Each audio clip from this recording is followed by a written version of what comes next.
આરોપીને પકડવા આશુ બની સુરત પોલીસ।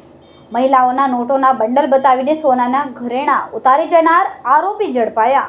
ચોકબજાર પોલીસે મહિલાઓને નોટોના બંડલ બતાવીને સોનાના ઘરેણા ઉતારનાર 3 આરોપી, જેમાં એક મહિલા પણ સામેલ છે, તેને ઝડપી પાડ્યા। આરોપીઓ શાક માર્કેટમાં ખરીદી કરતી એકલી મહિલાઓને નિશાન બનાવતા હતા અને તેઓની પૈસાની ગડ્ડી પર એક અસલી નોટ મૂકીને અંદર કાગળના બંડલ બતાવીને મહિલાઓને વિશ્વાસમાં લેતા અને પછી સોનાના ઘરેણા લઈને છટકી જતા।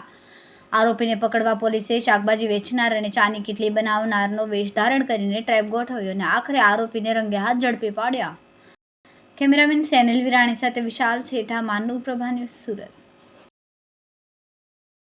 અમારા વિડિયોની નવી અપડેટ મેળવવા માટે સબસ્ક્રાઇબ કરો માનવ પ્રભા ન્યૂઝ ચેનલને, બેલ આઇકન ક્લિક કરો લેટેસ્ટ વિડિયો સૌથી પહેલા મેળવવા માટે।